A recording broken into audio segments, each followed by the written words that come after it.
Kami dipertemukan, tidak saling mengenal sebelumnya. Tapi Tuhan takdirkan kami bersama dalam spirit yang sama, mengejar dan mencari integritas, menegakkan keadilan yang utama. Sebagai bentuk kepedulian terhadap penegakan demokrasi dan keadilan, kami sampaikan amicus curiae brief sebagai sahabat pengadilan. Dan untuk masyarakat, film ini kami persembahkan. Menuangkan apa yang ada di kepala, menyampaikan apa yang kami bisa. Ya, tidak sempurna, tapi ikhtiar sudah kami tuntaskan. Hasilnya terserah Tuhan.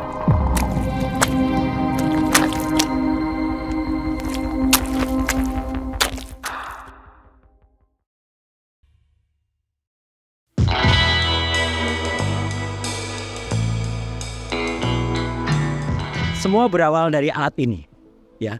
Ketika pertama kali alat ini dipakai, mungkin orang Indonesia belum ada yang ngeh atau belum ada yang paham bahwa ternyata alat semacam ini itu bisa dipakai sebagai awal dari kata curang atau kecurangan. Kenapa? Tampaknya kalau alat ini dipakai, itu biasa saja. Tidak ada yang melihat itu sebagai sebuah kecurangan. Tapi sebenarnya alat yang kelihatannya fungsinya adalah sebagai pelantang atau mikrofon, bisa digunakan juga sebagai alat membantu kita. Jadi kita sudah punya dua kata kunci di sini, curang dan alat bantu. Karena apa? Alat bantu ini bisa membantu kita untuk bicara sebagaimana orang yang menyuruh kita bicara. Jadi dia bisa bicara lancar tanpa kemudian terpatah-patah seperti biasanya. Dan yang ketiga, orang harus melihat secara detail. Nah, di sini saya akan menunjukkan inilah detailnya. Jadi apa yang nanti akan kita bicarakan adalah sesuatu yang sifatnya curang, kemudian alat bantu, dan harus melihat secara detail. Karena kalau dilihat secara detail, alat yang tampaknya punya satu fungsi ini ternyata bisa punya banyak fungsi. Ibaratnya apa? Angka itu juga bisa dipandu dari tempat lain sehingga kita bisa diarahkan. Itu kata kunci berikutnya, diarahkan. Jadi angka itu juga bisa diarahkan, artinya dipatok dan disetting di tempat. Dan berawal dari kecurangan yang pernah dilakukan ini, kemudian kami, meskipun kami itu terpisah-pisah, tapi ternyata niat kami demi merah putih, demi Indonesia, kita bisa bersama-sama satu pikiran. Saya sebelumnya tidak mengenal dengan tokoh-tokoh yang nanti juga akan bicara. Kami sebelumnya sama sekali, bahkan berasal dari kampus yang berbeda-beda. Tapi alhamdulillah, Tuhan Yang Maha Kuasa, Allah Subhanahu wa Ta'ala, mempersatukan kita untuk menyelamatkan Indonesia. Dan ketika itu bergerak, kata curang tadi berubah menjadi jahat atau kejahatan. Apa jahat? Karena ternyata dari alat yang tadinya cuma curang, kemudian menjadi jahat. Jahat itu artinya apa? Dilindungi atau terlindungi atau makin tidak kelihatan. Inilah bukti kejahatan. Alat semacam inilah yang kemudian dipakai untuk kejahatan. Jadi artinya apa? Yang tadinya curang udah menjadi jahat. Itulah yang nanti akan kita bicarakan dalam sistem informasi rekapitulasi pemilu atau Sirekap. Yang tadinya hanya curang kemudian menjadi jahat. Karena apa? Karena kemudian niat itu muncul, mens rea itu muncul. Ada nanti teman dari hukum yang akan menerangkan bagaimana mens rea itu ada. Ya, jadi dari curang kemudian menjadi jahat. Kita mulai satu persatu. Dimulai dari adanya ketika tiba-tiba suara itu sudah muncul pada jam yang harusnya itu belum muncul. Tanggal 14 Februari 2024, ketika pertama kali itu hari H pemungutan suara dilakukan, mendadak suara itu sudah muncul di situs KPU. Ini tidak masuk akal, ya, karena di setiap tempat di 820.223 TPS itu masih dilakukan perhitungan suara. Tiba-tiba sudah ada di situs KPU. Dan ini aneh. Kenapa aneh? Karena tidak ada yang bisa keluar. Dan ini ternyata diakui oleh staf KPU, ya, yang dia juga akan mengatakan suara itu sudah masuk pada pukul 18.30 atau pada pukul 6.30 sore. Dan yang menarik apa? Ternyata setelah kita periksa dengan detail, kata kunci detail tadi, ya, dengan detail, ya, ternyata suara itu atau sumbernya, detailnya disimpan di sebuah server yang ada di Singapura. Masya Allah, ya. Masa Indonesia tidak punya sih tempat untuk menyimpan surat? Ada kan? Banyak kampus-kampus ternama. Ya, ada ITB, ada UI, ada UGM yang bisa menyediakan itu. Kenapa kita harus di Singapura? Di tempat Alibaba, lebih tepatnya lagi di Allium Computing yang ada di Singapura. Ini merupakan sebuah hal yang sangat tidak masuk akal. Dan ketika kami melakukan protes terhadap itu karena itu melanggar yang namanya Undang-Undang Perlindungan Data Pribadi nomor 27 tahun 2022, tiba-tiba seperti pencuri, mereka memindahkan angka-angka itu dari Singapura dipindah ke Jakarta. Dan dengan, maaf saya bilang, gilanya lagi, mereka berani bikin konferensi pers yang menyatakan angka itu atau server data itu tidak pernah ditaruh di luar negeri. Itu mereka seminggu setelah pemilu. Nyatanya keputusan dari Komisi Informasi Pusat sudah mematahkan itu semua. Karena apa? Karena mereka akhirnya mengakui, KPU mengakui bahwa data itu pernah ada di Singapura. Perwakilan KPU, Lukman Hakim, mengakui adanya kontrak pengadaan yang dilakukan KPU dengan Alibaba. Hal itu disampaikan saat Lukman menjawab pertanyaan Ketua Majelis KIP Syawaludin. Jadi ini jelas curang, jelas jahat. Ya, itu sudah temuan-temuan itu. Kemudian mulailah para ahli-ahli teman-teman kita yang nanti juga akan bicara itu pada menyampaikan temuannya. Ada yang sangat detail bisa melihat bagaimana penggelembungan suara. Ya, dari yang tadinya diakui awalnya KPU hanya mengakui 154.541 TPS bermasalah atau TPS-nya salah. Dan itu diakui oleh Ketua KPU sendiri. Ya, ternyata lebih besar dari itu, ratusan ribunya akan dikemuka. Dan ternyata mereka, ini yang paling jahat menurut saya ya. Mereka mengeluarkan surat keputusan yang menyebutkan SK nomor 349 tahun 2024 dan itu dikeluarkan baru pada tanggal 16 Maret 2024. Mereka menyatakan data-data itu tidak boleh diperiksa atau data-data itu disembunyikan atau dikecualikan selama 3 tahun. Gila. Ya, untung sekali lagi kita berterima kasih. Tuhan Yang Maha Kuasa Allah Subhanahu wa taala memberikan kekuatan kepada KIP, Komisi Informasi Pusat, yang memerintahkan kepada KPU untuk membuka data itu. Jadi, apa yang mau kita sampaikan di sini? Ada sebuah hal yang merupakan sebuah permainan yang dari curang bisa menjadi jahat. Dan lebih dahsyatnya lagi, ini poin yang terpenting. Nanti akan ada penjelasan bagaimana alat yang tadinya hanya alat bantu ini, yang saya gambarkan dengan alat-alat neck microphone ini, neck headphone ini, itu bisa berubah menjadi alat utama. PKPU nomor 5 tahun 2024 menjawab itu. Karena sebenarnya si rekap atau sistem rekapitulasi pemilu itu bukan alat bantu tetapi alat utama. Nah, inilah yang akan kita lihat bersama bagaimana kami selaku orang-orang yang punya integritas, insya Allah, yang ingin mempersembahkan kepada Republik ini dengan jiwa semangat merah putih kami, ya, inilah bagaimana kita membongkar bagaimana sebuah teknologi ternyata bisa dimanfaatkan untuk kecurangan bahkan kejahatan. Inilah dirty election untuk kita semuanya.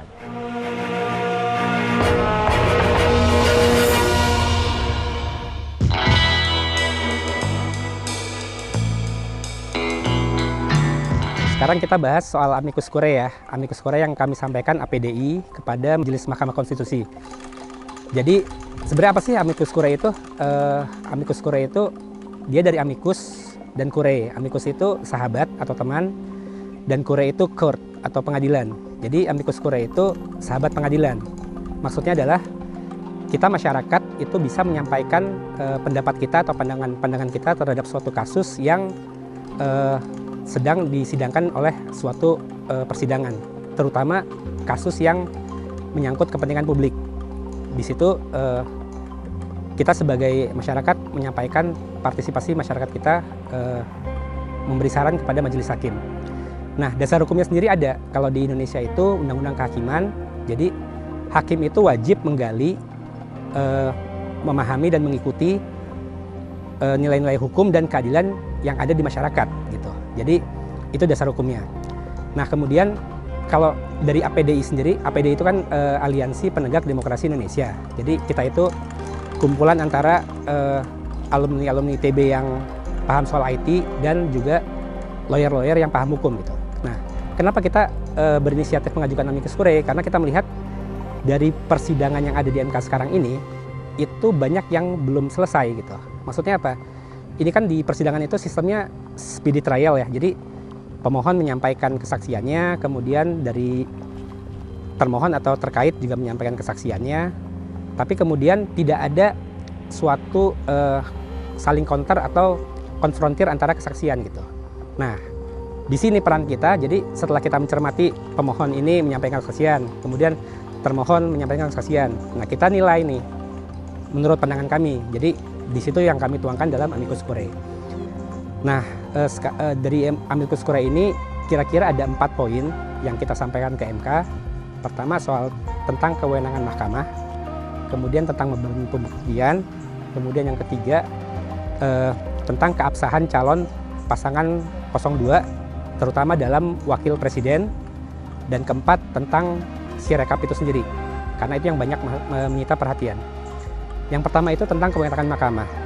Kewenangan mahkamah itu diskusi yang berkembang di MK itu adalah antara apakah hakim itu atau MK berwenang mengadili hasil saja atau juga proses. Nah, kalau menurut kami, jadi MK itu tidak bisa direduksi kewenangannya hanya pada hasil, karena tidak ada di peraturan perundangan manapun, di UUD maupun undang-undang yang menyebut atau menyatakan MK hanya mengadili atau menyidangkan sengketa hasil dalam makna hasil itu adalah angka perolehan akhir. Tapi kalau di undang-undang dasarnya di pasal 24C itu jelas disebut Mahkamah Konstitusi berwenang mengadili dan memutus tentang sengketa hasil pemilu. Itu ada kata tentangnya. Kalau ada kata tentangnya itu artinya itu segala hal yang terkait dengan hasil gitu. Kemudian kalau kita bandingkan juga dengan kewenangan mahkamah pada hal yang lain di Undang-Undang Dasar itu kan ada 4. Itu juga kita bisa nilai bahwa kewenangan mahkamah terhadap pengujian Undang-Undang Dasar, pengujian Undang-Undang terhadap Undang-Undang Dasar, kemudian sengketa kewenangan lembaga negara atau pembubaran partai politik, maka MK juga tidak bisa melihat hanya produknya saja, tapi juga harus memeriksa keseluruhan apakah undang-undang itu dibuat dengan baik, sesuai peraturan perundangan, apakah pembubaran partai politik itu memenuhi fakta-fakta hukum yang ada, dan lain-lain. Artinya apa? Kata tentang hasil pemilihan umum pada pasal 24C itu hanya menunjukkan hasil itu adalah objek hukum yang disengketakan. Tapi untuk menilai itu, maka Majelis Hakim Mahkamah Konstitusi harus memeriksa keseluruhan proses, apakah proses ini dari awal sampai akhir itu sesuai dan sah, tidak melanggar hukum dan peraturan perundangan, sehingga hasil yang di akhirnya itu sah secara hukum. Kira-kira begitu. Itu kewenangan mahkamah. Kemudian yang kedua, beban pembuktian. Beban pembuktian itu perbedaan pendapat yang mengemuka biasanya apakah pembuktian itu hanya di penggugat atau tergugat juga gitu. Nah, soal beban pembuktian ini sebenarnya memang kalau dari Latin Maximnya itu kan misalnya actori onus probandi gitu ya. Padahal itu sering diartikan actori onus probandi itu the burden of proof lies on the plaintiff. Padahal actori itu sebenarnya the one who acts, artinya siapa saja yang mengklaim gitu. Jadi kalau prinsip dasarnya itu pembuktian itu seharusnya adalah siapa yang mendalilkan, dia yang harus membuktikan. Itu berlaku untuk yang menggugat atau yang tergugat. Nah, jadi artinya KPU pun harus bisa membuktikan segala klaimnya bahwa memang datanya benar, angkanya benar, dan segala macam. Tidak, beban pembuktian itu tidak boleh hanya diserahkan kepada penggugat. Kira-kira seperti itu. Kemudian yang ketiga itu soal keabsahan calon 02, terutama wakil presiden ya. Jadi kan ceritanya gini, 02 itu Gibran itu bisa maju menjadi wapres setelah MK mengubah persyaratan pencalonan calon presiden dan wakil presiden di Undang-Undang Pemilu melalui putusan MK 90. Ini yang sangat banyak disorot oleh masyarakat. Karena putusan 90 itu dibuat dengan Hakim Mahkamah Konstitusi Anwar Usman yang sudah terbukti melanggar etik dan hukum karena diputus oleh Mahkamah MKMK, sehingga hakim tersebut kemudian diberhentikan gitu ya. Walaupun diberhentikan sebagai sebagai ketua hakim, bukan sebagai hakim. Nah, dengan putusan MK itu, maka seharusnya putusan 90 itu tidak sah sesuai pasal 17 Undang-Undang Kehakiman. Karena di pasal 17 Undang-Undang Kehakiman, pasal 5 dan 6, ketika pasal 5-nya dilanggar, itu maka pasal 6-nya menyatakan putusan tersebut dinyatakan tidak sah gitu. Ini sebenarnya hal yang sangat terang benderang gitu ya. Kalau kita lihat pasal-pasalnya itu, maka seharusnya sejak MK memutuskan Anwar Usman bersalah dan melanggar secara hukum, maka putusan 90 itu harusnya tidak sah gitu. Nah, masalahnya adalah ketika banyak pihak yang mengajukan pengujian kembali ke MK dan MK, ini menemui jalan buntu. Jadi ketika diajukan ke MK itu MK hanya memutuskan Anwar Usman bersalah dan melanggar, tapi putusan 90-nya tidak dibatalkan atau tidak dinyatakan tidak sah gitu. Kenapa? Karena MK itu berpendapat bahwa MK tidak berwenang dan kemudian menyarankan agar pengujian itu diserahkan kembali kepada pembuat atau yang berwenang, dalam hal ini MK gitu. Oke, nah itu kan MK mengatakan tidak berwenang. Kemudian ketika banyak pihak kemudian menguji kembali ke MK, yang terjadi adalah MK mengatakan bahwa tidak bisa menerapkan pasal 17 kepada putusan tersebut karena MK berpendapat bahwa putusan MK itu final, berkekuatan hukum tetap dan mengikat, sehingga MK tidak mau masuk ke situ gitu. Artinya apa? Di sini ketika MK merasa tidak berwenang dan melimpahkan kepada MK, kemudian MK juga memutuskan tidak bisa menerapkan itu dan menyerahkannya kepada malah ke lembaga pembentuk undang-undang atau DPR gitu. Maka artinya apa? Ini sesuatu yang sudah jelas bahwa ketika suatu putusan itu dinyatakan dibuat dan dibentuk melalui proses di mana hakim itu melanggar etik dan sesuai undang-undang kehakiman itu tidak sah, sesuatu yang ini sudah sangat jelas itu secara praktis tidak bisa dinyatakan tidak sah oleh proses sistem hukum yang ada gitu. Baik MK maupun MK tidak bisa menyatakan itu. Nah, lalu kami memikirkan jalan keluarnya bagaimana gitu. Nah, salah satunya adalah menerapkan prinsip atau doktrin void ab initio. Jadi void ab initio itu adalah void itu batal atau tidak sah gitu ya. Ab initio itu sejak awal. Jadi artinya apa? Sebenarnya kalau kita lihat substansinya, ketika putusan 90 itu dibuat oleh hakim yang melanggar, artinya putusan itu dibentuk melalui suatu proses yang tidak sah gitu ya. Maka produk dari putusan 90 itu sudah tidak sah sejak awal, void ab initio. Sehingga sebenarnya tidak perlu dinyatakan oleh majelis hakim manapun untuk membatalkan itu. Nah, tapi karena MK dan MK tidak mau dan MK juga putusan itu kan dibuat oleh MK. Jadi ini sebagai bentuk pertanggungjawaban MK, maka dia bisa saja menyatakan itu tidak sah untuk lebih membuat kepastian hukum gitu. Nah, ini kan kebetulan perkaranya itu PHPU, bukan PUU. Jadi sebenarnya MK bisa menyelipkan dalam putusannya itu yang menyatakan bahwa putusan tersebut tidak sah gitu. Kalau di PUU kan mungkin MK itu terhalang oleh pilihan amar putusan yang hanya menyatakan setuju atau tidak setuju atau undang-undang ini konstitusional atau tidak. Tapi kalau dengan ini, karena ini kasusnya presiden, MK bisa menyelipkan itu bahwa karena putusan MK 90 ini dianggap void ab initio, maka persyaratan calon wakil presiden oleh Gibran itu tidak sah gitu. Kira-kira seperti itu. Nanti lengkapnya bisa dibaca di amicus curiae yang kami sampaikan ke MK. Kemudian yang keempat itu sirekap itu sendiri. Ini banyak menjadi bahan yang menyita perhatian publik ya, dan di persidangan juga. Jadi di sirekap itu, kalau dari pihak termohon atau terkait itu menarasikan bahwa sirekap itu tidak ada gunanya. Bahkan kesaksian dari Profesor Marsudi menyatakan sirekap itu pepesan kosong gitu. Jadi seolah-olah kalau nggak ada sirekap pun itu nggak apa-apa gitu. Padahal itu sama sekali tidak benar. Karena dasar hukum sirekap itu sangat kuat. Di beberapa PKPU juga dimuat Sirekap itu definisinya seperti apa, sebagai alat bantu dan sarana publikasi. Nah, kemudian yang paling jelas itu di PKPU nomor 5 tahun 2024 itu disebut, itu ada beberapa pasal yang menyebut itu bahwa sebenarnya seluruh form D rekapitulasi yang hasil dari pleno baik tingkat kecamatan, kabupaten kota, provinsi maupun nasional itu dibuat melalui Sirekap. Artinya apa? Form rekapitulasi, form D, itu kan produk hukum. Produk hukum itu diproduksi atau dibuat melalui Sirekap.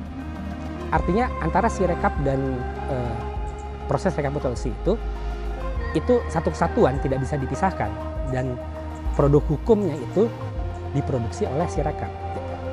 Sehingga ketika Sirekap itu bermasalah, maka produk hukumnya juga bermasalah.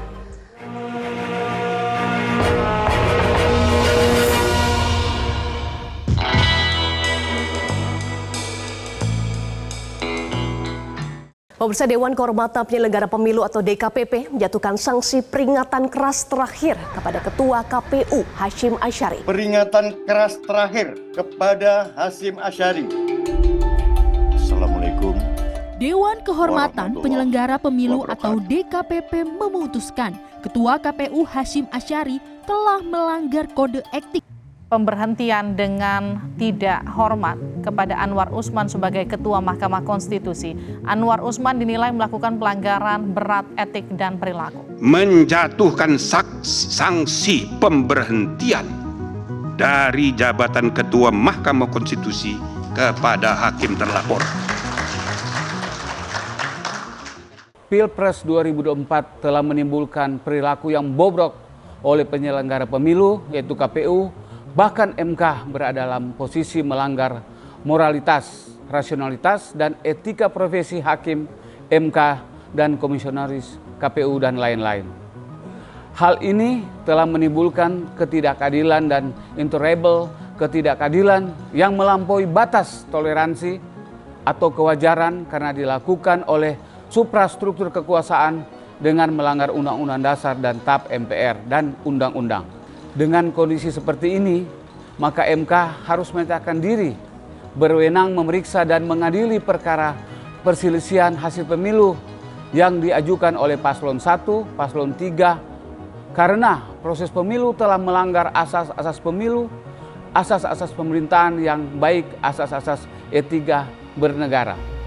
Dari bukti-bukti yang diajukan terutama oleh perkara pemohon nomor 1 dan paslon 01 dan perkara permohonan nomor 2 oleh paslon 03 merupakan bukti-bukti yang sudah notaire feiten termasuk oleh 8 hakim konstitusi yang memeriksa dan mengadili perkara AKO seperti 1. Putusan MK nomor 90 tahun 2003 tanggal 16 Oktober 2003 tentang konflik interest yang dimiliki oleh Anwar Usman, hakim yang memeriksa sekaligus Ketua MK yang memimpin persidangan perkara nomor 90 tersebut memuat dissenting opinion dari 4 hakim konstitusi secara progresif membongkar tuntas konflik interest dari Anwar Usman karena memiliki hubungan semendah dengan Jokowi dan Gibran Rakabuming Raka sehingga publik memberi label Mahkamah Konstitusi menjadi Mahkamah Keluarga.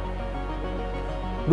Putusan MK nomor 2 tahun 2023 November 2003 Anwar Usman hakim konstitusi juga sebagai ketua MK dinyatakan terbukti melakukan pelanggaran berat kode etik dan perilaku hakim konstitusi sehingga diberi sanksi administrasi penghentian dari jabatan ketua MK dan sejumlah larangan termasuk larangan mengadili sengketa Pilpres 2024 atau perkara AKO. 3. Dalam perkembangan selanjutnya sebagai pelaksanaan putusan MK nomor 90 2023 tanggal 16 Oktober 2023 yang dilaksanakan oleh KPU ternyata 7 orang komisionaris KPU dinyatakan terbukti melakukan pelanggaran kode etik penyelenggara pemilu oleh DKPP dengan sanksi administratif peringatan keras terakhir tanggal 5 Februari 2024. 4. Penyalahgunaan wewenang oleh Presiden Jokowi dalam soal bansos menggerakkan ASN, APH, dan Asosiasi Kepala Desa seluruh Indonesia dan lain-lain mengarah kepada konsolidasi politik mirip Korpri ketiga Orde Baru yang loyal kepada Soeharto atau malah loyalitas dan saat ini hanya loyal kepada apa maunya Jokowi.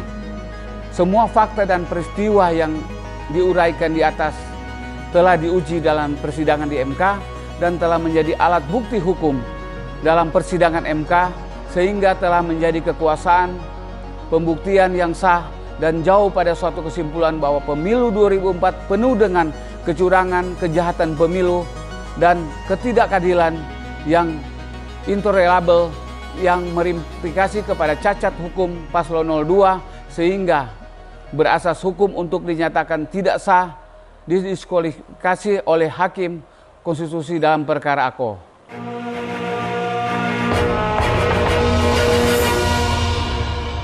Bahwa pemilu ini hiruk pikuk, pemilu ini bisa menimbulkan perpecahan antar anak bangsa. Jadi kalau Sirekap ini menjadi yang masalah yang kemudian terbukti, maka kejahatan korupsi dalam pengadaan terkait Sirekap ini pun harus diproses. Pihak cyber tidak menerima informasi yang kami sampaikan. Karena mereka meminta bahwa kami harus membawa lengkap. Saya bilang untuk tugas ini menjadi lengkap kan tugas polisi.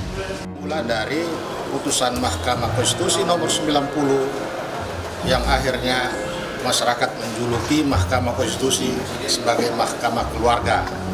Terjadi penyalahgunaan wewenang mulai dari yang diduga dilakukan oleh Presiden Jokowi sampai dengan aparat di bawahnya.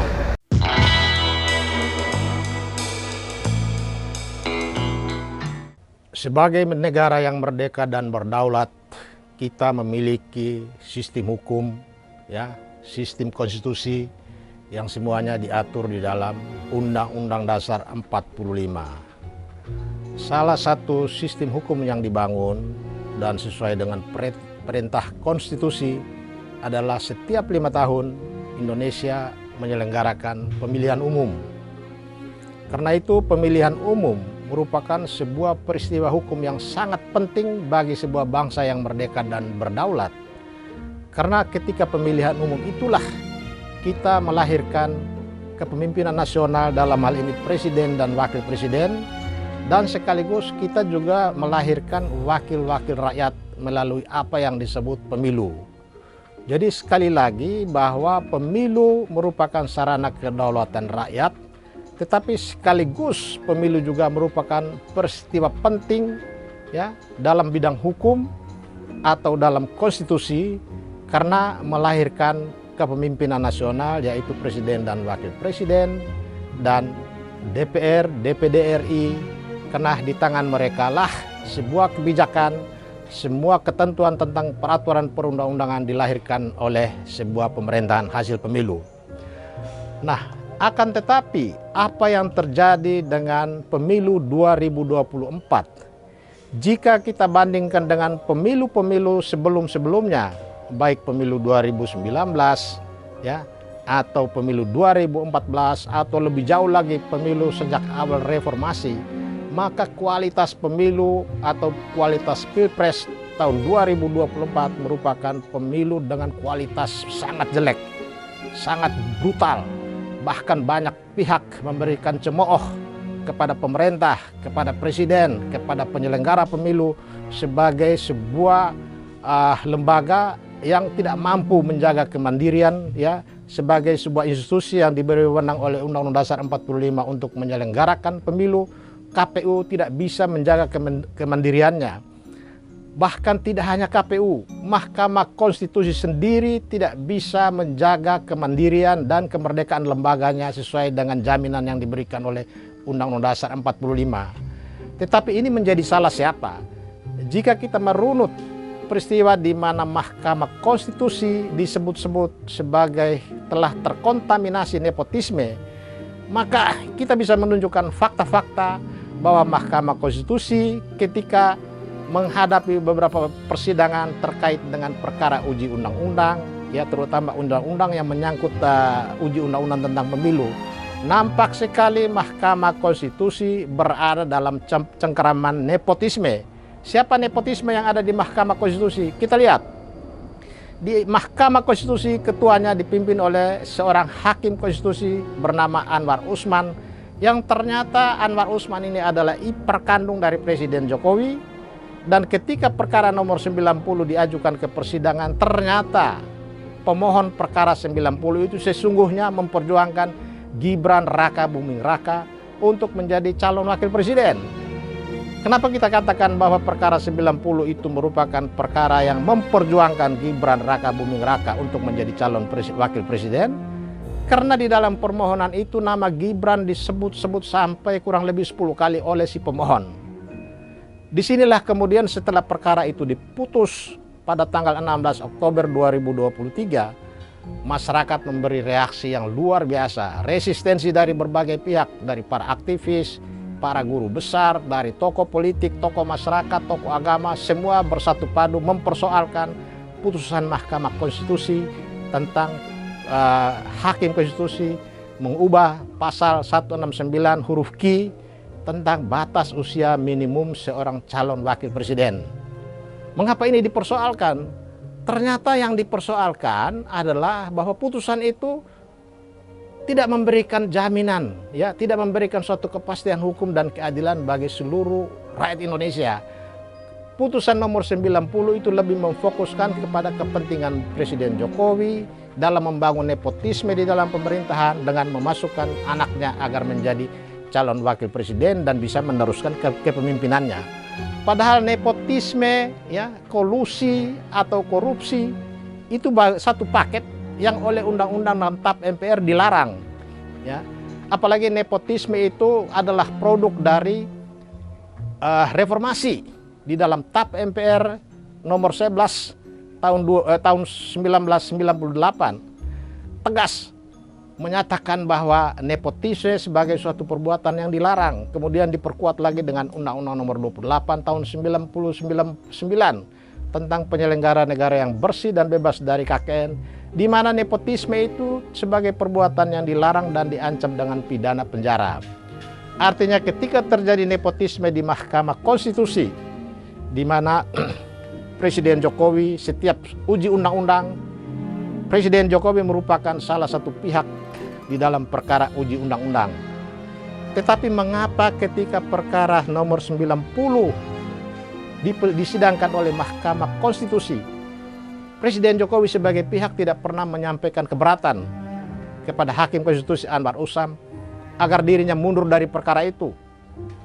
Tetapi mengapa Anwar Usman pun tidak pernah mengambil inisiatif secara sukarela mundur dari perkara itu?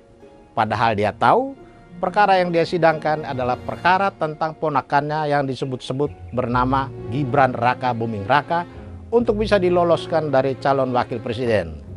Nah, akibat kesembronoan dalam proses perkara 90 semata-mata karena Presiden Jokowi membangun nepotisme pada lintas lembaga tinggi negara, yaitu dari lembaga kepresidenan sebagai lembaga eksekutif masuk ke lembaga yudikatif dalam hal ini Mahkamah Konstitusi, maka ini merupakan ancaman serius, ya, terhadap demokrasi itu sendiri, terhadap kedaulatan rakyat, ya, bahkan terhadap konstitusi itu sendiri. Mengapa ini ancaman terhadap demokrasi? Karena dengan masuknya membangun nepotisme masuk ke lembaga tinggi negara, lintas lembaga tinggi dalam hal ini Mahkamah Konstitusi sebagai pelaksana kekuasaan kehakiman, maka sebetulnya ada upaya dari Presiden Jokowi untuk menjadikan Mahkamah Konstitusi sebagai sarana kedaulatan rakyat. Karena apa? Karena setiap hasil pemilu selalu masyarakat membawa persoalan sengketa pemilu atau sengketa pilpres ke Mahkamah Konstitusi. Sehingga dengan demikian ratusan triliun yang dibayar oleh negara untuk pemilu ujung-ujungnya bukan lagi kedaulatan rakyat yang menentukan, tetapi akan dibawa penentuannya oleh 9 hakim konstitusi di Mahkamah Konstitusi yang setiap saat bisa dikendalikan, bisa diorder, bisa diintimidasi dengan berbagai macam cara. Karena itu faktanya sekarang, apakah 9 hakim konstitusi atau 8 hakim konstitusi yang sekarang menyidangkan sengketa pilpres, mereka itu dalam keadaan bebas, mereka dalam keadaan merdeka, mereka dalam keadaan secara leluasa dalam menyikapi perkara permohonan sengketa Pilpres yang sekarang ada di tangan mereka. Dari fakta-fakta yang diperlihatkan di dalam persidangan oleh pemohon 01, pemohon 03, nampak sekali bahwa 9 hakim konstitusi sekarang, ya, terutama yang 8 hakim konstitusi yang menyidangkan perkara ini, mereka berada dalam cengkraman nepotisme.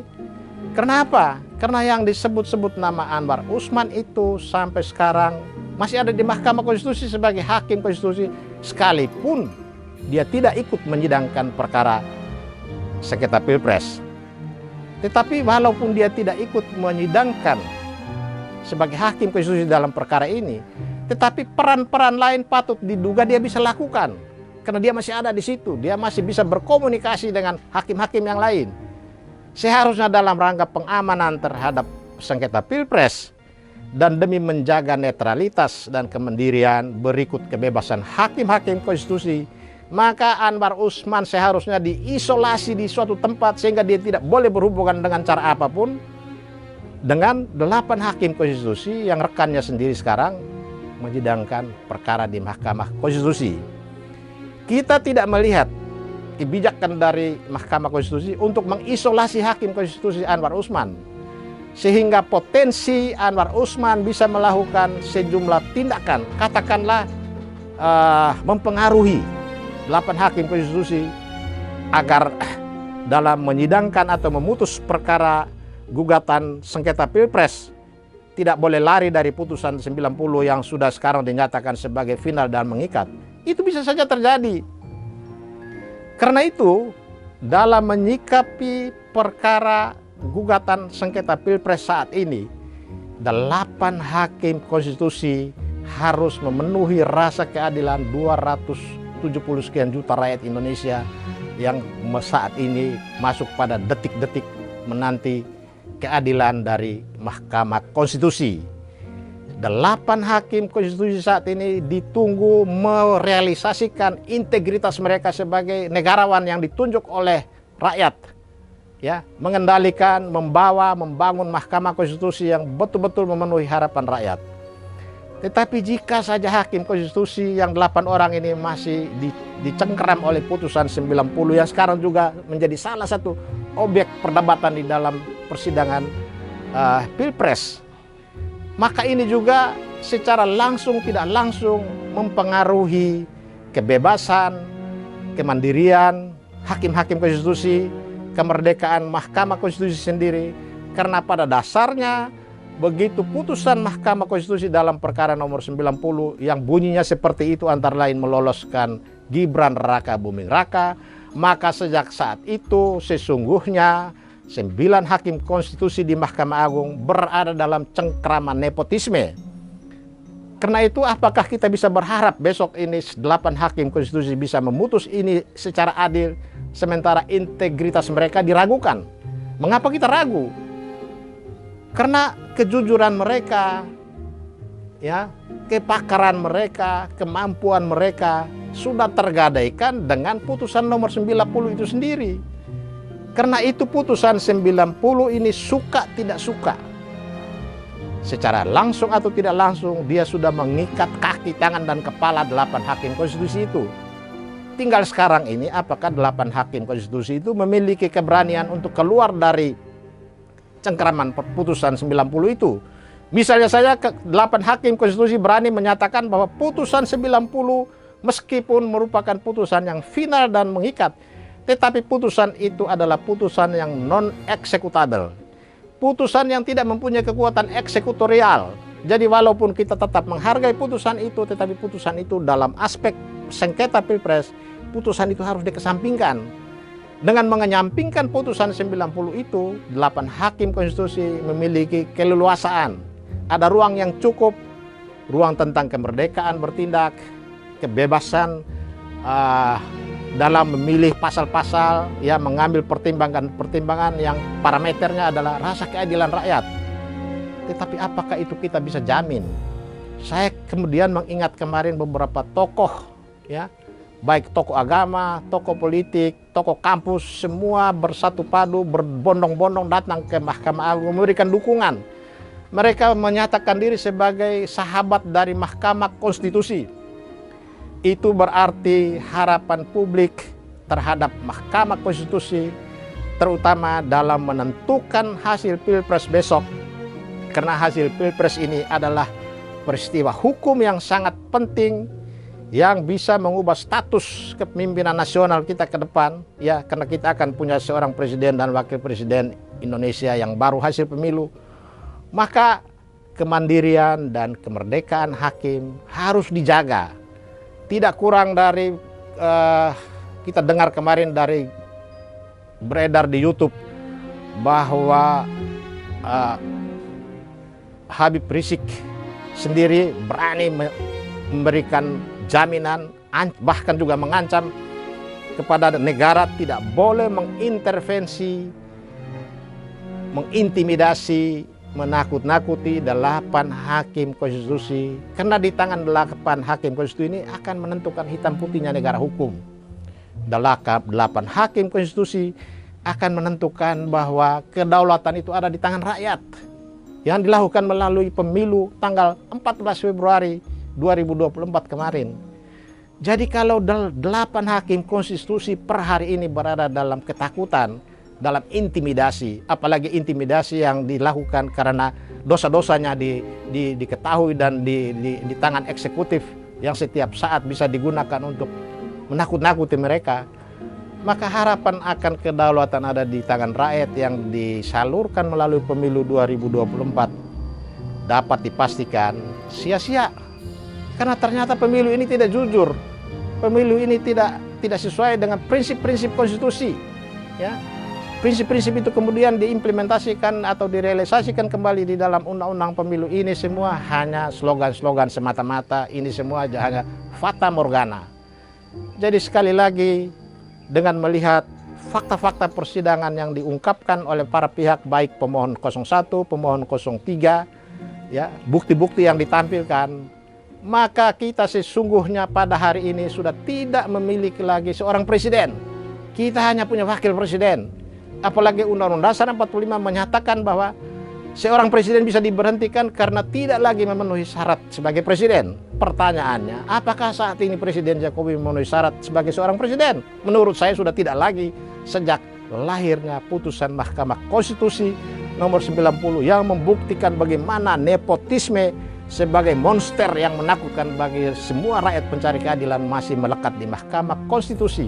Jadi saat ini kita tidak lagi punya seorang presiden, tetapi kita hanya punya wakil presiden. Kalau perlu besok ada deklarasi menyatakan bahwa presiden kita adalah Pak Maruf Amin dari wakil presiden menjadi presiden.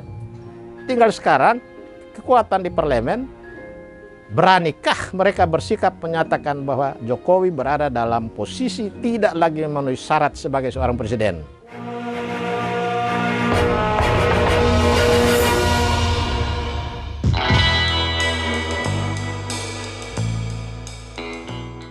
Kami dari TPDI, Tim Pembela Demokrasi, terpanggil atas permasalahan Pileg dan Pilpres, khususnya Pilpres. Kami melihat perkembangan daripada Pilpres ini sejak awal. Dan kami terpanggil khususnya karena berkaitan dengan putusan 90 MK. Terlihat di sini ada hubungan kekeluargaan antara Anwar Usman dengan Gibran dengan Jokowi. Kami melihat ini merupakan suatu putusan yang sangat memalukan. Sungguh sangat memalukan. Di mana putusan itu terkait atau ada hubungan kekeluargaan antara Jokowi dengan Gibran dengan Anwar Usman, yaitu antara ipar, om ponakan, dan anak. Putusan itu sebetulnya tidak boleh dikabulkan, di mana yang mengajukan adalah tidak punya legal standing, di mana kalau punya hubungan kekeluargaan harus mengundurkan diri, itu tidak dilakukan. Sesuatu tindakan yang sangat tidak baik dan memberi contoh yang tidak patut pada rakyat. Nah, bermula dari itu kami terpanggil, kemudian kami mengajukan gugatan ke MK tentang perilaku atau dugaan pelanggaran etik yang dilakukan oleh Anwar Usman. Kami meminta supaya dia dipecat sebagai hakim Mahkamah Konstitusi. Tapi putusannya memecat, terjadi pelanggaran berat, tapi memecat sebagai ketua MK. Ini sangat bertentangan. Yang kami minta apa? Yang dikabulkan apa? Kalau saya bilang ini hanya putusan menyenangkan kami sebagai salah satu yang mengajukan tentang perilaku etik yang dilakukan oleh Anwar Usman. Dengan dipecatnya sebagai ketua MK, tentu dia masih sebagai hakim konstitusi. Walaupun dalam putusan itu dia tidak ikut serta di dalam perkara-perkara yang berkaitan dengan Pilpres dengan Pileg. Tapi dia ada tetap di dalam. Dia bagian dari nepotisme. Nah, oleh karena itu kami mengambil langkah pada waktu itu juga kami melaporkan ke Komisi Pemberantasan Pemilu. Kami melaporkan tentang adanya dugaan nepotisme. Kami sudah laporkan, bahkan kami dapat teguran dari KSP, punya bukti atau tidak, jangan sembarang ngomong. Kami tidak menjawab. Tentunya kami sebagai lawyer dari TPDI tentu punya bukti, tidak asal ngomong. Kami bukan pengacara yang asbun. Kami terpanggil dalam permasalahan ini sejak tahun 1996. Sejak peristiwa Kuda Tuli, yang menurut kami disitulah mulai terjadi pergerakan reformasi dan demokrasi perlawanan terhadap Orde Baru. Nah, kembali kepada permasalahan lagi yang sekarang sangat menjadi ramai di publik. Karena itu kami mengambil langkah-langkah hukum. Kami sudah menggugat juga ke Petun. Kami juga sudah laporkan ke Ombudsman dan lain-lain. Tapi belum mendapat hasil yang baik sesuai dengan harapan, tapi kami tidak akan mundur. Nah, sekarang yang menjadi permasalahan, kami juga sudah melaporkan adanya Sirekap, merupakan suatu tindakan kejahatan dan diduga kejahatan. Kami melaporkan kepada Mabes Polri dan kami ditolak. Jadi timbul pertanyaan kami, siapakah yang berwenang menyidik kejahatan melalui kejahatan pemilu 2024 melalui Sirekap? Kami ditolak. Nah, menurut kami ada dugaan di sini, ya kan? Polri di bawah siapa? Di bawah Presiden. Ada dugaan juga, ini bicara dugaan ya, adanya intervensi atau ketakutan daripada penyidik di Bareskrim. Nah, kami sudah menyampaikan pasal-pasal yang berkaitan dengan Sirekap ini, yaitu menurut ketentuan pasal 42 dan 43 Undang-Undang Nomor 11 Tahun 2008 tentang ITE, maka Polri dan penyidik ASN pada Kementerian Kominfo yang berwenang menyidik kejahatan Sirekap itu adalah polisi. Tetapi mereka tidak mau memeriksanya dengan alasan bahwa ini adalah wewenang dari Bawaslu atau Gakumdu dan hukum acaranya adalah KUHAP. Kami terjadi perdebatan di situ. Iya. Ini bicara pelanggaran pidana. Mereka mengatakan apa yang kami laporkan ini berkaitan dengan tindak pidana sesuai dengan Undang-Undang Pemilu. Kami mengatakan tidak, itu terbebas sangat jauh sekali. Karena yang kami sampaikan adalah dugaan tindak pidana di mana Sirekap itu tidak benar. Jadi bukan perhitungan suara. Kalau perhitungan suara, ya tentu jelas kemana. Bawaslu dan Gakumdu. Terjadi perdebatan keras. Akhirnya kami ditolak. Kami pulang. Nah, kami melihat kayak itu, demi keadilan dan demokrasi, kewenangan membuka kotak Pandora saksi bisu kejahatan Pilpres 2024 seharusnya menjadi kewenangan Bareskrim, seperti kami sampaikan tadi. Dengan putusan nomor 90 tadi itu, itulah merupakan bukti kehancuran daripada reformasi dan demokrasi yang sudah puluhan tahun yang diperjuangkan dan sudah berhasil dan banyak menelan korban, ya, dari peristiwa kuda tuli sampai pergerakan mahasiswa dan para aktivis seluruh Indonesia. Putusan 90 ini merupakan pengkhianatan terhadap reformasi dan demokrasi. Dan kami sangat prihatin. Tadi kami sampaikan, karena itu kami mengambil langkah-langkah hukum yang melaporkan tadi dugaan nepotisme ke KPK. Selama proses pemilu 2024, kami melihat bahwa dalam hal ini kepolisian tidak tunduk kepada aturan yang seharusnya menjadi pegangan dan pedoman. Di sini terlihat lagi bahwa tanpa disadari sudah mematikan demokrasi lagi, sudah mematikan reformasi lagi. Karena itu kami terus berjuang tanpa henti-henti sampai sekarang.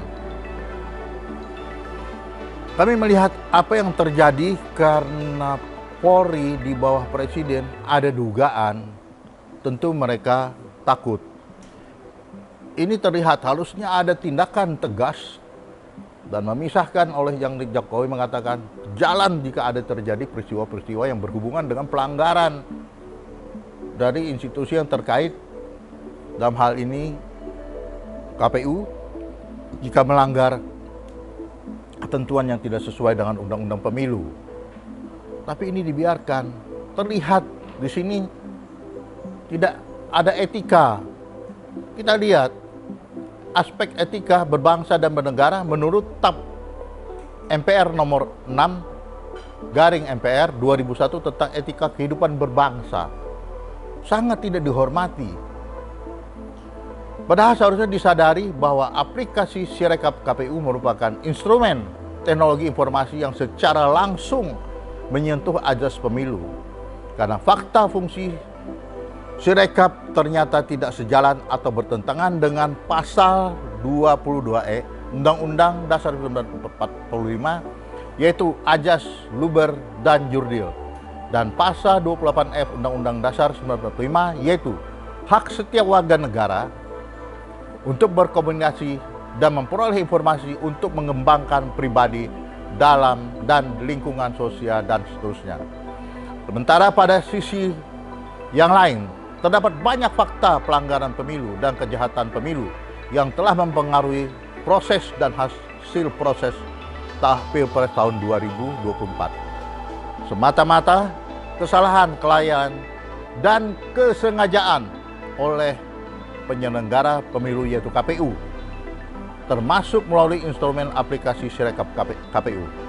Maka berdasarkan pasal 410 ayat 3 Undang-Undang nomor 7 tahun 2017 tentang pemilu, maka tidak ada alasan Bareskrim untuk tidak menindaklanjuti berbagai kejahatan terkait Sirekap, dan juga tidak ada alasan bagi MK untuk tidak mendiskualifikasikan paslon 02 dalam putusan sengketa Pilpres 2024 dengan perintah agar KPU melakukan pemilu ulang tanpa keikutsertaan paslon 02. Cukup sampai sekian, masih banyak yang akan diungkapkan. Tapi kembali mohon maaf, tidak mungkin kita bukakan dalam satu sesi yang pendek ini. Terima kasih. Merdeka! Merdeka! Merdeka!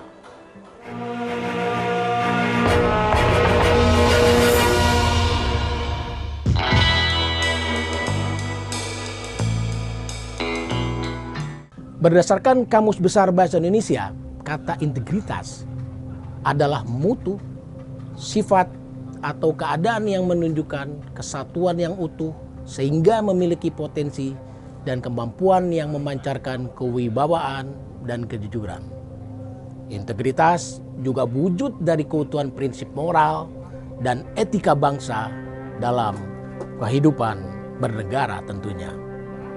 Integritas melekat pada diri manusia, bersikap jujur, tulus, dan dapat dipercaya, bertindak transparan, dan yang paling penting adalah konsisten. Menjaga martabat dan tidak melakukan hal-hal yang tercela adalah syarat utama. Bertanggung jawab atas hasil kerja dan tentunya bersikaplah objektif. Saudara-saudara sekalian, kita bisa mendengar, menyaksikan saat penyampaian saksi dari KPU seorang engineer yang menerima order yang menyalahi prosedur dalam input dan validasi data. Bagaimana input validasi data ini bisa menyebabkan data KPU C1 hasil PPP tidak berintegritas. Bagaimana tidak? Input dan validasi data dirubah dari fasilitasi yang prosedur di KPPS dirubah menjadi input data fasilitasi yang dilakukan oleh KPU Kabupaten Kota. Hal ini membuka lebar kecurangan-kecurangan yang bisa dilakukan dan itu memang curang.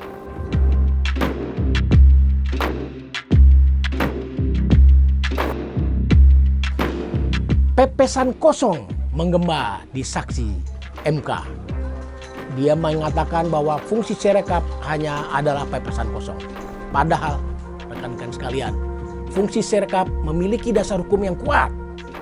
PKPU nomor 5 tahun 2024 yang dikeluarkan oleh KPU tanggal 12 Februari 2024, 2 hari sebelum pencoblosan, jelas mengatakan pertama, Sirekap sebagai bagian dari sistem informasi yang memiliki dasar hukum yang kuat sesuai pasal 1 PKPU nomor 5 2024 butir 28 bahwa sistem informasi rekapitulasi elektronik yang selanjutnya disebut Sirekap adalah perangkat aplikasi berbasis teknologi informasi sebagai sarana publikasi hasil penghitungan suara dan proses rekapitulasi hasil penghitungan suara serta alat bantu utama dalam pelaksanaan rekapitulasi hasil penghitungan suara pemilu.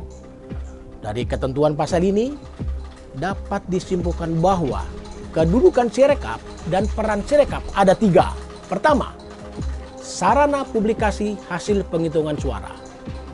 Kedua, sarana publikasi proses rekapitulasi hasil penghitungan suara. Dan ketiga, sebagai alat bantu pelaksanaan rekapitulasi hasil penghitungan suara. Sesuai pasal 18, pasal 35, 50, 67, dan 85 PKPU nomor 5 2024 dapat disimpulkan bahwa rekapitulasi hasil penghitungan suara dan sertifikasi rekapitulasi hasil penghitungan suara perolehan dibuat oleh Sirekap. Artinya apa? Artinya adalah Sirekap memiliki kedudukan yang setara dan dia memiliki satu kesatuan dengan hasil perhitungan rekapitulasi manual berjenjang. Karena seluruh produk hukum hasil rekapitulasi dalam bentuk form D rekapitulasi adalah diproduksi atau dibuat melalui Sirekap. Namun kesaksian dari salah satu saksi ahli dari KPU yang nyata-nyatanya bergelar profesor menganggap Sirekap adalah pepesan kosong. Apa kata dunia?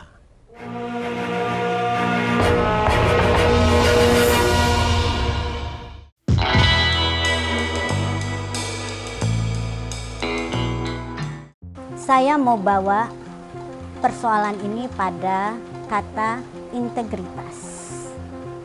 dan kita tidak akan memperdebatkan masalah definisi, tetapi pada apa esensi dari integritas. Integritas akan berhubungan dengan sesuatu sifat, yaitu kejujuran, lalu transparansi, akuntabilitas, dan kepercayaan dari pihak lain terhadap hasil dari suatu proses. Nah, sekarang kita bawa integritas ini pada permasalahan pemilu sekarang. Saya melihat bahwa integritas itu dihasilkan dari dua faktor. Yang pertama adalah integritas dari proses, yang kedua adalah integritas dari hasil. Integritas dari proses itu bisa dipengaruhi oleh integritas dari manusia yang berpartisipasi dalam proses tersebut dan alat yang digunakan. Yang kedua adalah integritas hasil. Ini penting sekali karena akan mempengaruhi kepercayaan publik terhadap hasil. Nah, saya akan balikan ini kepada kronologis kontroversi Sirekap. Ada 6 sequence kronologis. Dua yang pertama yaitu permasalahan pada unggah C hasil, di mana ada dua pelanggaran serius yang saya lihat. Yang pertama adalah tidak adanya validasi terhadap hasil konversi dan langsung disimpan pada database. Dan yang kedua adalah tidak adanya hak edit oleh KPPS terhadap hasil konversi tersebut. Dan itu sudah kita semua ketahui akibatnya. Dan yang terakhir adalah fakta yang juga tidak terbantahkan bahwa hak edit tersebut diberikan kepada KPU Kabupaten Kota. Saya sebagai engineer sudah bisa memprediksi apa konsekuensi dari pelemahan terhadap Sirekap sebagai alat bantu dalam rekapitulasi dan publikasi ini, ya. Dan ini nanti akan dibuktikan oleh rekan saya, Mas Hairul Anas. Lalu kronologis yang berikutnya yang dua adalah menutup informasi terhadap perolehan numerik dan grafis. Lalu tidak dituntaskannya unggah C hasil dan D hasil, setidaknya tidak ditransparankan bahwa itu tidak bisa diakses secara keseluruhan oleh publik. Menurut saya itu juga tidak terbantahkan dan itu adalah upaya untuk menutupi ketidakkonsistenan, ya, hasil yang C hasil yang sudah dipublikasikan. Nah, kronologis yang kedua, nah ini yang kami mau tuntaskan hari ini, ya. Yang pertama adalah keanehan dalam perolehan suara paslon yang statis, hal yang tidak logis. Yang kedua adalah upaya untuk menutup bahwa Sirekap ini bukanlah sesuatu alat yang perlu menjadi acuan. Dan ini akan dijawab oleh tim hukum kami bahwa Sirekap adalah alat yang penting yang tidak terpisahkan dalam proses rekapitulasi dan penetapan hasil. Sekarang saya mau hubungkan antara integritas dengan kontroversi yang kelima dan keenam. Oke, banyak pihak yang mengklaim, ya, bahwa apa yang kami sudah ungkapkan tentang potensi manipulasi, bahkan kami sebut itu sudah kejahatan, itu dinafikan oleh pihak terkait.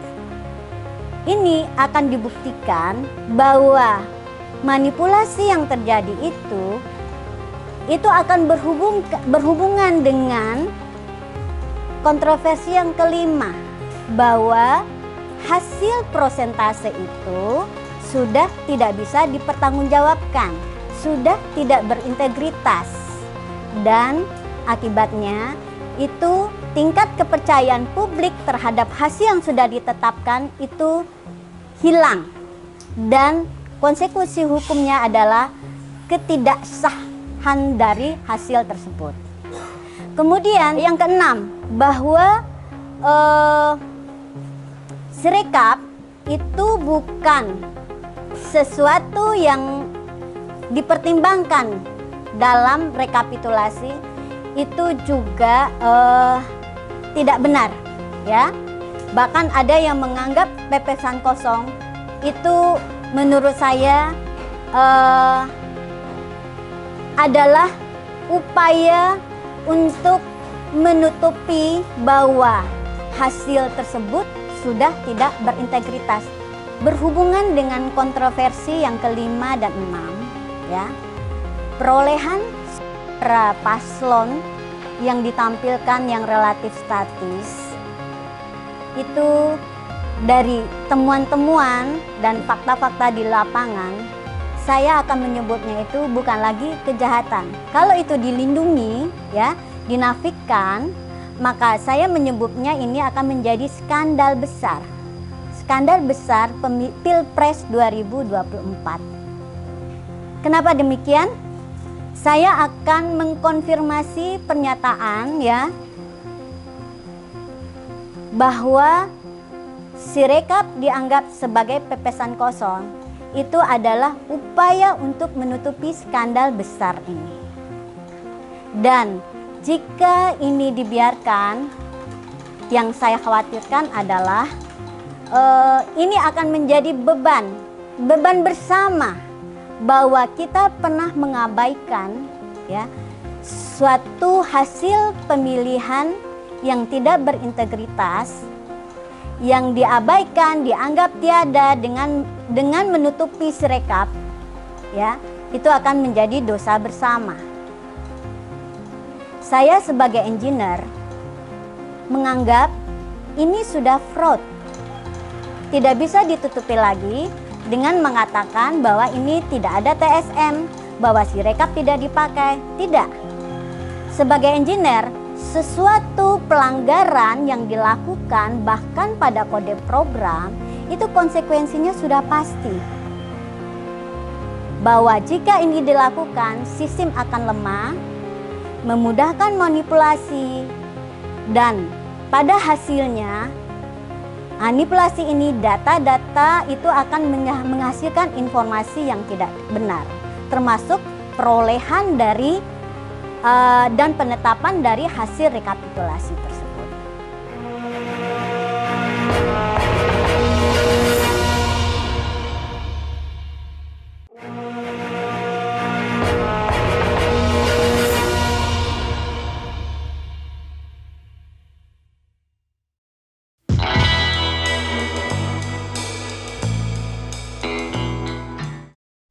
Yuk, salam demokrasi, sahabat-sahabat pemilih Indonesia. Terima kasih ya sudah konsen terhadap film election, Dirty Election.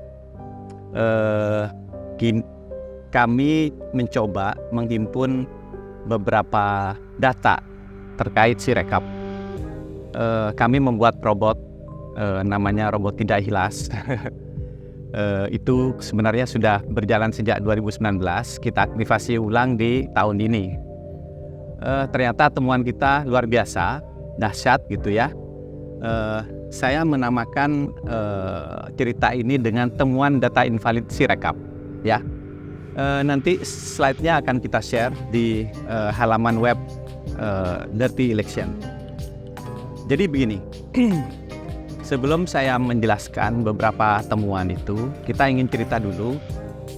Sebenarnya Sirekap itu ada dasar hukumnya enggak sih gitu ya. Ternyata ada. Jadi pada PKPU nomor 5 tahun 2024 itu disebutkan bahwa Sirekap itu adalah alat kerja atau alat bantu dan alat utama dalam melakukan rekapitulasi, mulai dari perhitungan, rekapitulasi sampai pengumumannya dari hasil pemilu ini, gitu ya. Nah, perhitungan mulai dari TPS mendapatkan C hasil, itu data primer, gitu ya. Baru kemudian dilanjutkan menjadi rekapitulasi di rapat pleno terbuka di kecamatan, kabupaten, provinsi, sampai nasional. Nah, itu yang diproses adalah D hasil.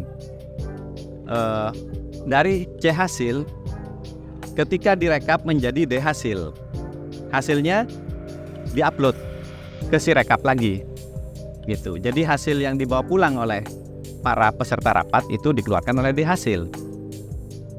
Dari Sirekap itu juga, gitu. Terus berjenjang naik terus sampai ke nasional. Dan bagi publik yang dilihat adalah halaman diagram dan tabulasi, di mana itu diambil dari data primer, bukan dari data D hasil atau rekap gitu. Tapi langsung dari data primernya. Karena setiap data primer ada angka-angkanya, maka naiklah menjadi data nasional dalam bentuk tabular maupun diagram.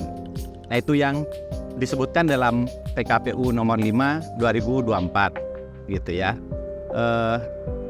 Oleh karena itu tidak bisa kita mengabaikan Sirekap. Justru Sirekap itu adalah bagian terpenting dari proses rekapitulasi. Kalau tidak ada Sirekap, maka rekapitulasi tidak berjalan. Nah, ini sebagai bahan pengetahuan kita bersama. Jadi apabila ada ahli atau saksi lain yang mengatakan bahwa Sirekap itu menjadi tidak perlu lagi ketika rekapitulasi manual berjenjang selesai, itu pendapat yang keliru gitu ya. Nah, sekarang gini, bagaimana saya bisa mendapatkan data Sirekap? Itu ada situsnya. Jadi di pemilu2024.kpu.go.id itu KPU mempublikasi hasil dari sejak hari pertama pencoblosan sampai hari kedua dan seterusnya. Namun pada tanggal 6 itu situs atau tampilannya itu ditutup. Tampilan tabulasinya dan diagramnya ditutup. Sebelumnya dia ada gitu.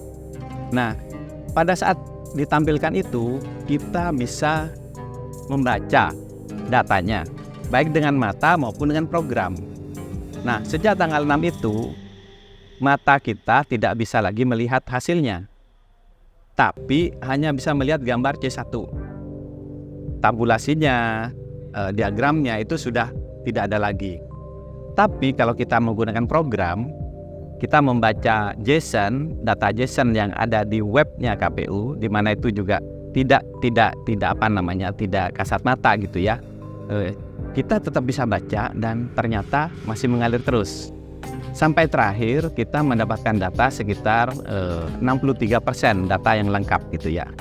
Nah, untuk ini jangan khawatir kita dianggap melakukan hacking atau mengambil data dari backdoor, mencuri atau mendapatkan dari orang dalam, enggak. Jadi ini murni memang open data dari KPU itu sendiri. Oke, cukup ya.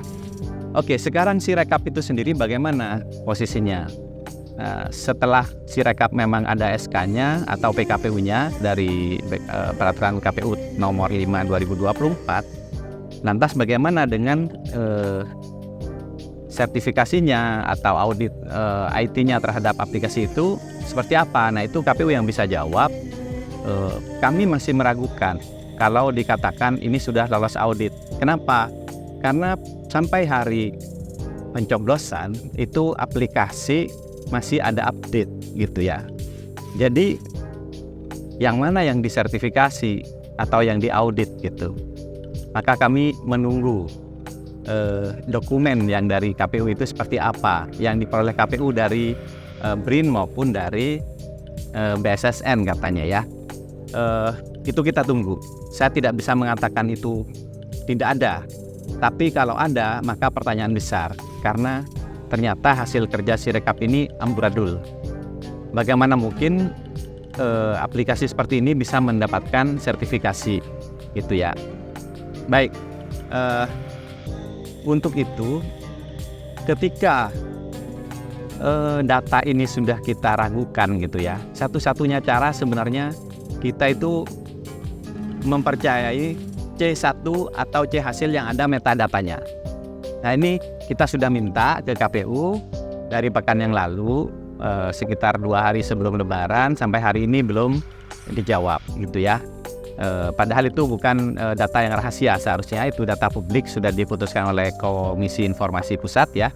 Nah itu kita minta, tapi sampai hari ini belum dapat. Oleh karena itu maka kami menggunakan data-data yang ada di situs KPU itu. Dan kita sudah ambil semua, dan hasilnya ternyata luar biasa. Banyak sekali penyimpangan atau error gitu ya, yang menyebabkan kita dapat menyimpulkan bahwa datanya tidak bisa dipercaya.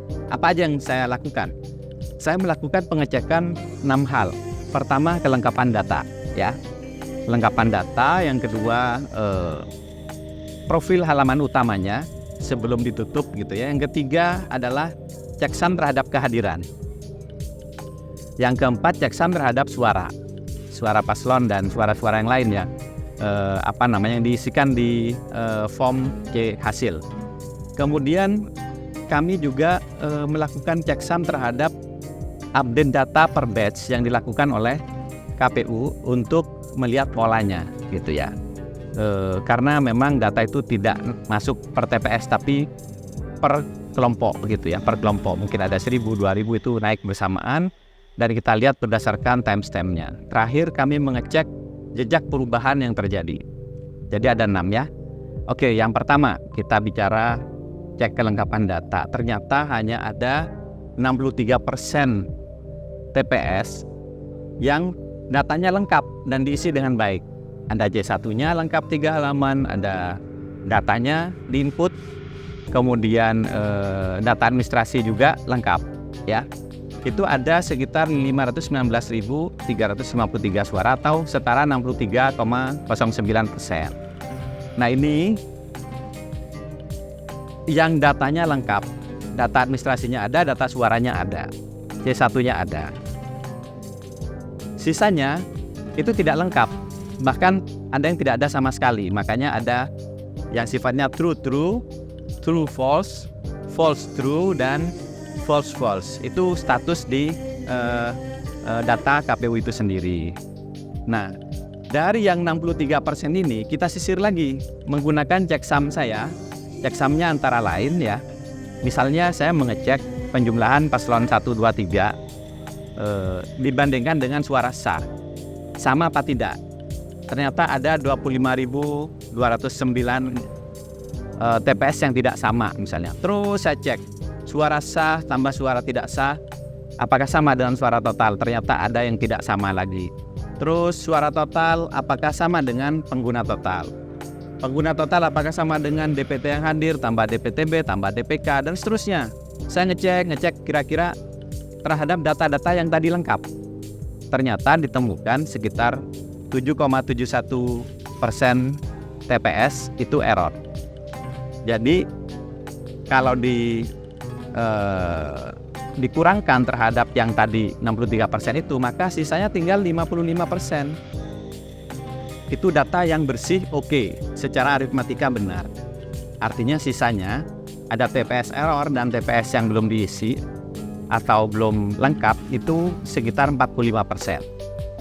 Jadi dapat disimpulkan bahwa tingkat akurasi data dari Sirekap untuk C hasil itu hanya 55%. Artinya apa? 45%-nya tidak bisa dipercaya. Dari situ apakah kita bisa menyimpulkan hasil rekapitulasi yang diumumkan KPU itu benar? Kita tidak percaya. Kenapa? Karena 45% data C1-nya itu tidak dapat dipercaya. Seperti itu ya pengecekan pertama. Sehingga tidak masuk akal apabila data Sirekapnya tidak lengkap tapi data rekapitulasinya bisa selesai. C1 tidak lengkap, mana mungkin rekapnya bisa selesai. Nah, faktanya bagaimana? Ternyata selesai. Loh, berarti datanya data yang mana? Kita mempertanyakan itu dan kita sedang meminta data yang mana yang dipakai kan gitu.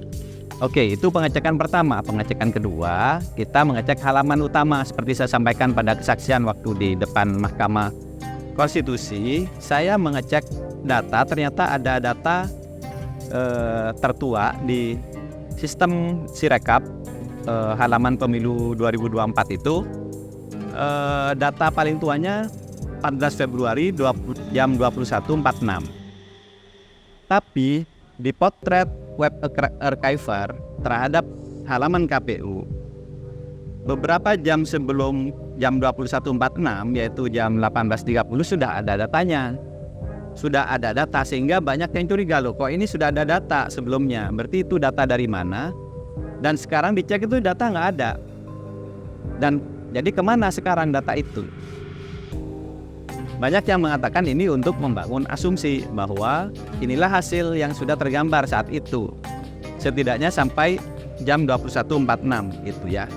Nah, ini pertanyaan besar. Artinya ini JSON-nya bukan dari database, tapi JSON yang di hard coded gitu. Nah ini pertanyaan. Kita sedang menunggu jawaban dari KPU karena KPU tidak memberikan jawaban secara terbuka.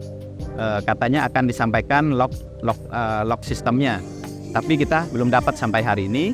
Kemudian kalau disimpulkan dari data yang masuk tadi sebelum jam 21.46 ternyata ada 46.574 TPS, itu total suaranya sekitar 3.110.000, yang artinya rata-rata per TPS hanya 64 suara, jadi itu nggak masuk akal gitu ya.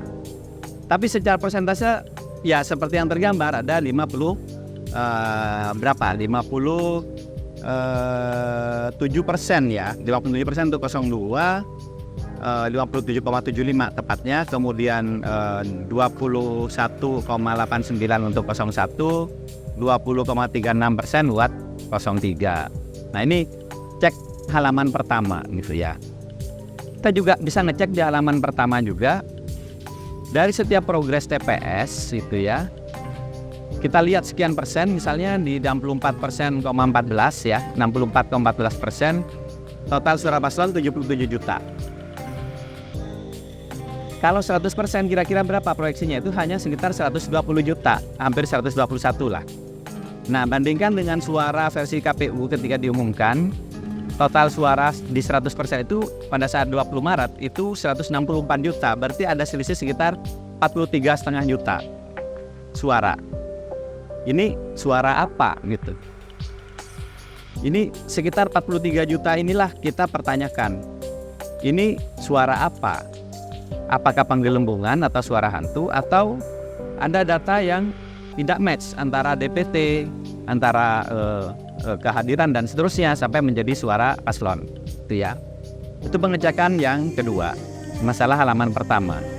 Pengecekan yang ketiga, kita menggunakan pengecekan selisih yang terjadi antara kolom suara total dan pengguna total. Itu ternyata ada selisih di 32.994 TPS yang setara dengan sekitar 10 juta suara. Itu ya, kita ada buktinya semua, nanti bisa di-download ya di halaman Dirty Election yang akan kita umumkan nanti. Kemudian masih cek kehadiran, kita membandingkan pengguna total dan kehadiran. Jadi pengguna total itu kan adalah penjumlahan DPK, DPTB dan DPT yang hadir gitu ya. Itu terjadi selisih di 17.000 TPS, lebih dari 17.000, itu sekitar setara 50 juta suara, 5 juta suara ya. Artinya sudah berapa? Tadi di halaman depan ada selisih 43 juta, kemudian di suara total vs pengguna total beda 10 juta, pengguna total vs kehadiran, komponen kehadiran itu 5 juta, sudah berapa itu? Banyak sekali ya. Itu pengecekan kehadiran. Sekarang cek sum suara. Oke, suara ketika saya jumlahkan, suara paslon 1, paslon 2, paslon 3, itu menghasilkan 128 juta sekian. Tapi kalau saya cek kolom suara sah, saya jumlahkan, itu hanya 104 juta, berarti ada selisih 23 juta. Hampir 24 juta ya, 23 juta setengah lah gitu. Itu suara nasional, artinya ini data-data menjadi aneh. Kenapa? Oh bisa suara 3 paslon, suara sah 3 paslon ini berbeda dengan kolom suara sah. Ada apa sebenarnya gitu ya. Kemudian saya juga mencoba membandingkan ya. Suara sah saya jumlahkan dengan suara tidak sahnya, saya jumlahkan, saya bandingkan dengan suara total berbeda lagi di 34.106 TPS, setara 10 juta juga. Nah ini kan apa sebenarnya yang terjadi di Sirekap ini gitu ya. Kita perlu tahu C1-nya seperti apa, kok bisa isiannya seperti ini. Itu. Selanjutnya saya ngecek lagi bagaimana sih pola pengisian data di Sirekap ini. Ternyata ada timestamp ya. Jadi setiap naik itu tidak satu TPS, tapi sekian banyak TPS satu kali naik. Artinya ada satu mungkin back end nanti disuntikkan ya atau dinaikkan ke halaman publikasi. Nah itu kalau dilihat setiap batch itu selalu komposisinya sama. Untuk menjaga komposisi yang sama ini ya, misalnya sekitar 57 atau 58 buat 02, sekitar 19 atau 17 sampai 19 untuk 03 dan 01 itu sekitar 24 gitu ya. Itu ternyata kalau saya cek mulai dari kehadiran sampai menjadi suara sah 3 paslon itu memang nggak pernah match, tapi persentasenya selalu segitu. Dan ini untuk menjaga ini saya cek di batch 1, batch 2, batch 3 itu menyebabkan inkonsistensi selisih mulai dari angka sekitar 4,32% sampai yang tertinggi itu 13,66% penyimpangannya gitu dalam setiap batch. Saya lanjutkan sampai 974 batch itu polanya sama, kecuali beberapa entry ya, beberapa batch ya, ada sekitar 3-4 batch yang tidak sama polanya. Nah pola yang ditemukan apa? 24% untuk 01, 58% kira-kira untuk 02, 18% buat 03. Nah ini pola yang kita temukan. Apakah ini ada settingan? Ya paling tidak settingannya adalah cara naiknya, dan ini sekarang masih ada sisa yang belum naik sekitar 37%. Data belum lengkap ya. Bisa dibayangkan kalau data itu nanti lengkap mungkin akan makin jelas gitu ya pola-polanya gitu ya. Terakhir saya melakukan checksum jejak perubahan atau footprint. Nah ini paling fatal.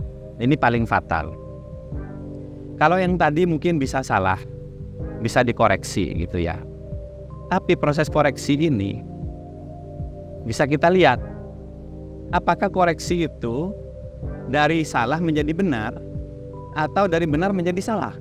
Nah ini ternyata ada 441.000 kali lebih perubahan gitu ya, terjadi di 244.000 lebih TPS, yang artinya ini satu TPS bisa terjadi perubahan lebih dari satu kali, dan perubahannya tidak semuanya perbaikan gitu.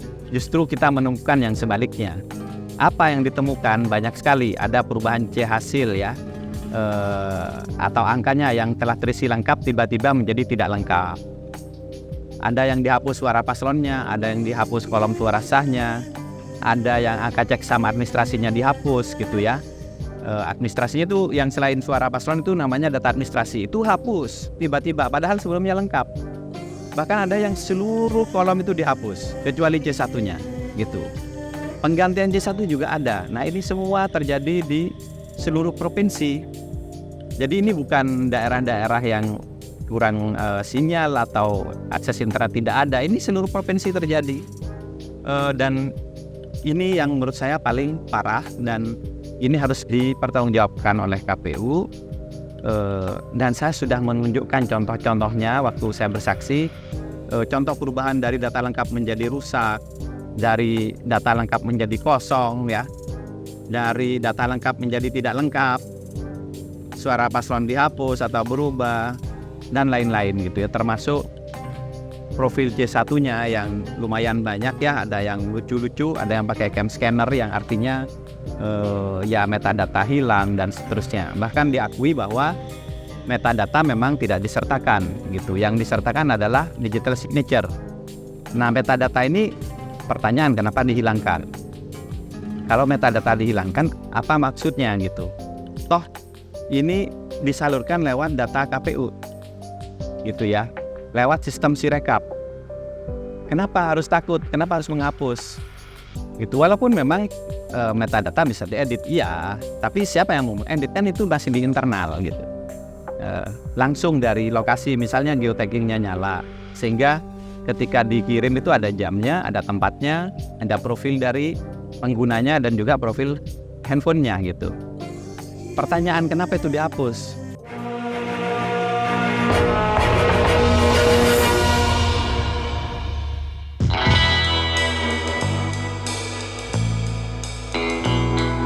Pemilu curang versus integritas pemilu. Integritas pemilu adalah sebuah kondisi di mana kedaulatan rakyat harus dijamin oleh para pemangku kepentingan. Oleh karenanya, integritas pemilu harus dijaga oleh penyelenggara pemilu, oleh pemerintah, dan oleh semua pihak. Lalu apa yang dimaksud dengan pemilu curang? yakni ketika integritas pemilu diabaikan, bahkan diinjak-injak sedemikian rupa, sehingga pemilu bukan hanya tidak bermakna, tetapi pemilu menghasilkan hasil-hasil pemilu kepemimpinan di setiap tingkatan, dalam hal ini Pilpres, yang tentu saja bukan hanya tidak bermakna, bisa kehilangan legitimasi dan bisa juga menjadi pemerintahan yang tidak efektif karena hilangnya kepercayaan publik. Inilah yang menjadi pertaruhan kita dalam pemilu 2024. Mengapa? Karena ini adalah pemilu pertama kali terjadi sejak reformasi yang mendapatkan catatan negatif. Dari kami sebagai pemantau pemilu saat ini, catatan saya begitu hitamnya pemilu 2024. Kenapa? Karena integritasnya kehilangan marwah. Penyelenggara pemilu dituding bahkan terbukti melanggar etika penyelenggara pemilu. Pemerintah, bahkan pemerintahan tertinggi setingkat presiden, juga dituding melakukan cawe-cawe dan diakui. Ini problemnya. Lalu apa yang membuat integritas pemilu begitu rusak? Sebagai pemantau pemilu, kita punya pengalaman di berbagai negara. Ketika pemilu rusak, maka hasilnya bukan hanya tidak legitimate, tetapi juga kedaulatan rakyat menjadi terhambat, bahkan terinjak-injak. Inilah saatnya saya pikir kita masih punya harapan ketika Mahkamah Konstitusi akan memutuskan apa yang akan mereka putuskan. 8 hakim konstitusi akan memutuskan, karena tidak 9, yang 1 hakim konstitusi, Paman Usman, tidak boleh menjadi bagian majelis hakim yang memutus. Mengapa? Karena ada cedera dari putusan MK 90 tahun 2023. Inilah bagian daripada cedera yang membuat integritas pemilu bermasalah. Lalu bagaimana harapan kita? Harapan kita adalah ketika ada kecacatan, ketika ada catatan negatif terkait dengan pemilu, maka harus ada koreksi.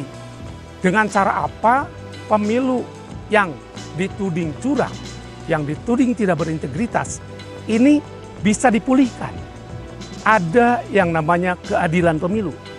Apa keadilan pemilu? Keadilan pemilu adalah proses koreksi ketika terjadi ketidakadilan, ketika terjadi integritas terancam, ketika terjadi kecurangan. Harusnya Bawaslu bekerja mendampingi KPU. Nyatanya kalau di persidangan kemarin kita lihat Bawaslu bahkan dipertanyakan oleh Majelis Hakim MK terkait dengan laporan pengawasannya. Dan saya pikir ini menjadi problem ketika banyak laporan masyarakat, ketika banyak peristiwa yang dinilai sebagai kecurangan. Ada yang menilai kecurangan itu mulai dari penyalahgunaan aparatur negara, netralitas ASN, TNI, Polri yang dinilai tidak netral, kemudian juga penggunaan sumber daya negara, termasuk bantuan sosial. Jadi dalam pemilu, ketika proses-prosesnya ditandai dengan ketidakadilan, prosesnya ditandai dengan kecurangan, maka hasilnya tidak berintegritas. Dan ini akan ada 2 konsekuensi. Pertama adalah public trust menjadi berkurang. Kedua, yang lebih penting adalah pemerintahnya tidak akan efektif. Mengapa? karena tidak dipilih melalui proses di mana kedaulatan rakyat menjadi bagian yang inheren di dalam proses pemilu. Dan artinya apa? Demokrasi itu sendiri menjadi satu bagian yang utuh, bukan sekedar pemilu. Makanya kenapa pemilu ini harus kita jaga dari sisi integritas. Karena dengan cara inilah kita bisa memastikan bahwa pemilu berjalan baik, kemudian keadilan bisa dijaga, kemudian proses-proses peradilannya, dan sekarang berada di tangan MK, tanggal 22 nanti kita akan melihat apakah proses koreksi terjadi atau tidak. Ketika proses koreksi terjadi, tentu ini menjadi bagian dari pemulihan Mahkamah Konstitusi, pemulihan marwah Mahkamah Konstitusi. Karena Mahkamah Konstitusi tentu saja mengalami degradasi ketika putusan 90 tahun 2023 yang menjadi karpet merah bagi anak presiden untuk menjadi calon wakil presiden ini akan dapat ditebus. Kemudian juga ditindaklanjuti dengan KPU saat itu yang melakukan proses penerimaan pencalonan presiden dan wakil presiden memiliki cacat dan itu terbukti di putusan DKPP. Saudara Wakil Presiden ke-10 dan ke-12 Republik Indonesia Yusuf Kala mengatakan bahwa pemilu 2024 sebagai pemilu terburuk dalam sejarah Indonesia. Jadi sebenarnya sudah terang benderang bahwa pemilu kita, pemilu 2024 mengalami sesuatu yang sangat berbeda dengan pemilu sebelumnya. Berbeda bukan lebih baik, tetapi melahirkan menurunnya kualitas demokrasi kita, menurunnya integritas pemilu kita, dan menurunnya demokrasi secara keseluruhan.